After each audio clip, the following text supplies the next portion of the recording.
Welcome, ladies and gentlemen. We're back. Trash Can Cash Flow. I am Grace Sandals, and we are coming from the book, the bestseller by Antonio T. Smith Jr., The Richest Man in the Trash Can, the 36 Objective Laws of Leaving the Middle Class.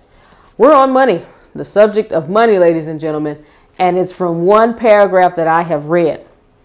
And this next topic that we're talking about comes from the very first sentence again. I'm telling you, I read this first sentence 2 videos ago, 2 sessions ago, and it still applies with something different. I'm going to read it again. There is a distinct and profound difference between people who make money and people who don't. The money. What we're talking about right now, you create your own reality. You, not me, not mom, not dad, not the people at the church, not the people at your job, not your spouse, not your kids. You create your own reality. The other difference between people who make money and the people who don't is they create their own reality. The people who make money created their own reality to make money. The people who don't make money created their own reality to not make money. Whether you like to hear that or not, I know it's a hard pill to swallow, but I always heard an older gentleman say, it's tight, but it's right. You create your own reality, whether you want to admit that or not. If you constantly tell yourself, man, I can't win for losing, I don't think I'll ever make the money I want to make, you're creating your own reality. So when you keep losing because you can't win for losing, that's why. When you continuously not make the money you want to make, that's why. You created your own reality. When you constantly complain about different things, you're creating your own reality. But if you're grateful about certain things, or if you're grateful about everything, you create your own reality as well. So whether it's what you want, whether it's what you don't want, you created that. I need you to remember that. You create your own reality. If you constantly tell yourself and you have the affirmations, I am a millionaire, I'm a multimillionaire, I have the biggest business in my industry ever, I have the greatest clientele ever, I'm a best-selling author, I am the greatest mother, I am the greatest father, I'm the greatest spouse, and you believe what it is that you're affirming to yourself, and you walk in what you're affirming, you create your own reality. I like to tell the story a lot. When I was teaching middle school math, every summer teachers have to do professional development, no matter the subject. And I always like to go to the professional development courses during the summer for math, because they give you a lot of manipulatives and things you can use to take back to the classroom and use with your students. Because most kids like to have things hands-on. They're kinesthetic learners. They need things to touch and visual learners and things like that, so they can see and understand. And during this time, Apple had come out with the iPad. I am a tech junkie. I love gadgets. I'm a gadget junkie, and I just love gadgets. I will get a car just for the gadgets that's in the car. Forget everything else. I don't know what the mileage is. I don't know if it's good on gas. I like the gadgets in the car. That's why I got it. But I love the iPad. I saw what it could do. I was like, oh man. Every time I saw the iPad, I'm going to give me an iPad. I didn't know how I was going to get it, but I kept telling myself, I'm going to get an iPad. And every time I saw a commercial on TV, I smiled and I told myself in my head, I'm going to get an iPad.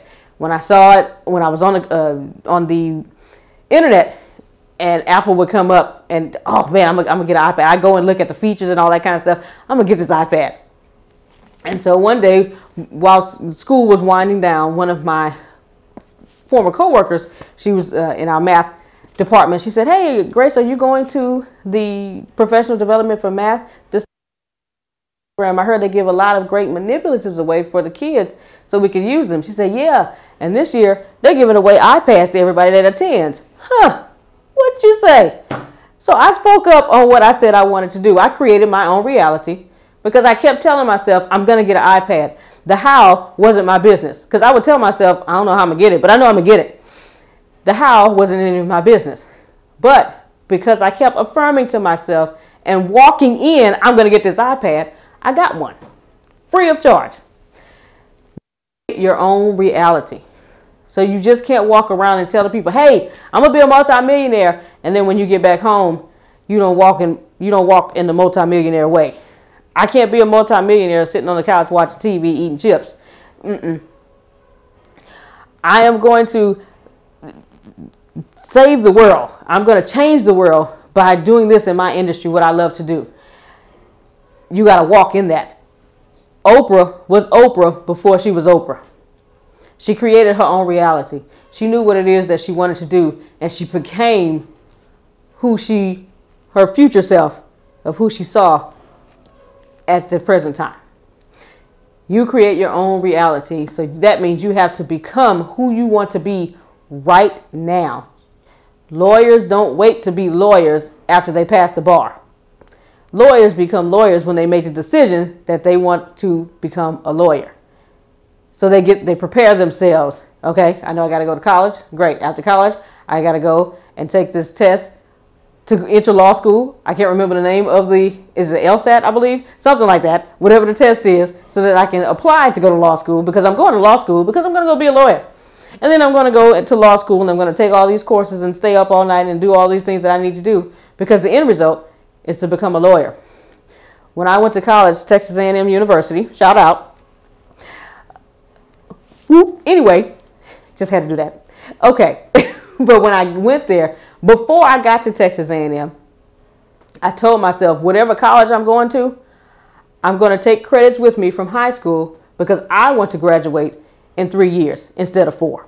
That was my goal. End goal was to graduate college in 3 years instead of 4. So my high school partnered up with the community college that is here and where I reside in Texas. And you could dual enroll at that time, to where you could take classes at school, at my high school, and you get college credit for them. Well, I ended up, when I graduated high school, I had 26 hours worth of college credits taking with me to Texas A&M University. When I got there, I was a sophomore instead of a freshman. Well, great, I'm on the road. On the road to getting out of here in 3 years. I was on the road until my body said, after my junior year of college, no, you're not going to do it. Just go sit down somewhere. We're going to do it in 4. That's the only reason.